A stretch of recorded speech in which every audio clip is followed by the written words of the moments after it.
Will speed paints work on this scorpion that has a different kind of primer?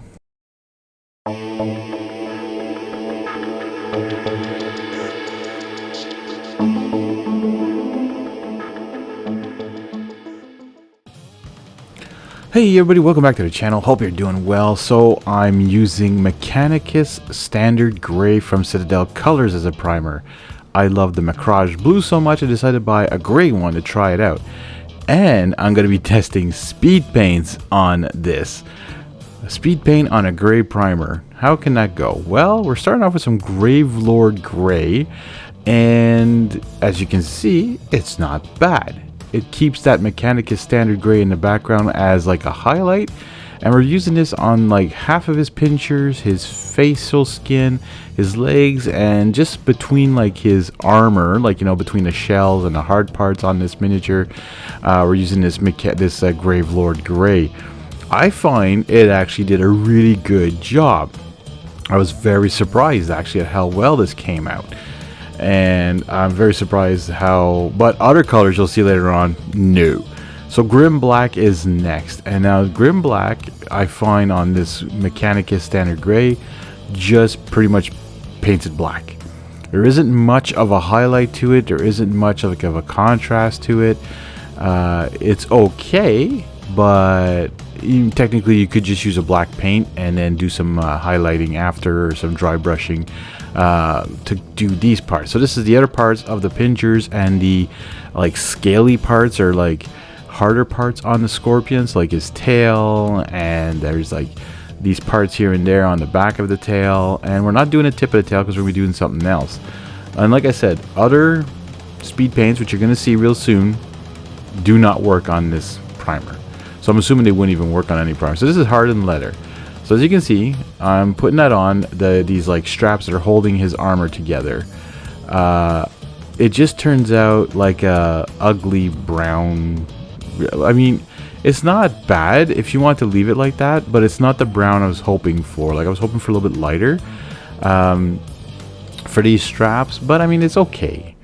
And then I'm using some Fire Giant Orange on the tip of his scorpion tail, just because that's what it looked like in the artwork. But with the Mechanicus Standard Grey, it's just horrible.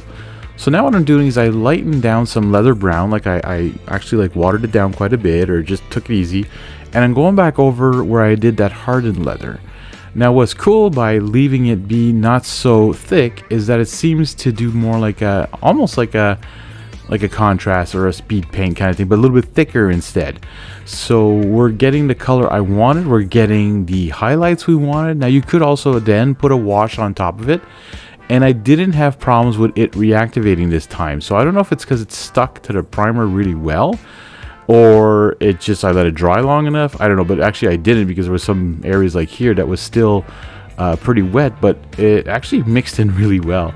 And then I used some lava orange on that tip of the tail, just to blend it in again. I didn't put it too thick. I put it nice and light, just to give it like an orangey, earthy look to it, which is just like in the artwork it had. So I also do the eyes with this. Now for some reason I don't know what the eyes were, because in the artwork it looked like they were specifically at one spot, and there was no spot for the eyes on the miniature itself, so I just went with those crevices. Now is pretty much probably the longest part of this miniature is the armor, and I'm using Cursed Blade. This is an actually unique paint from the Army Painter. It is metallic, and as you can see, it's not silver, it's not gold, it's like a light brown, very pale. And I was gonna go with shining silver on this miniature, but I want to actually change that up a bit, so I decided to go with this Cursed Blade. And so you're gonna use this on the armor, on his two arms or pincers, and his whole big carapace on his back. Hey, and guys, I hope you're enjoying this. This is one of the bigger miniatures, one of the last bigger miniatures to be coming out of this box. Pretty soon we're almost done the bosses. We're going to be doing some roaming monsters real soon, and then jumping back and forth between heroes and mobs. So if you're enjoying these videos, please hit that like button, and if you're new to the channel like most of you are, and you're enjoying my painting series, hey, hit that subscribe button. It is very much appreciated. We're well on our way to 600 subscribers as well. Alright, moving on to our next color here, we're going to have Lemon Yellow. This is just a little dab on the eyes, just to give it, again, a little bit of depth to those eyes as well. Alright, some Dawnstone dry brushing now. We're going to be doing this on everything that we use, that Gravellord Grey and the Grim Black. Just to tie it all together, I went very softly, not to rub off or reactivate the speed paints, and it actually didn't. It actually did a good job. Or am I wrong, and it did wipe off the speed paints, and that's why it was showing this nice gray from the underneath part? I don't think so though. I think the dry brush was doing a pretty good job. A little bit of Necron compound. This is actually a metallic, silver metallic dry brush, and we're doing this on top of the armor we did to give it a little bit more of a shine and a little different coloration when you look at it different ways. There you go, folks. The Scorpion King from Massive Darkness to Hellscape is painted. And if you want to see how I painted this base, take a look, become a tier 3 Patreon, and you'll find out how. We'll see you in the next one.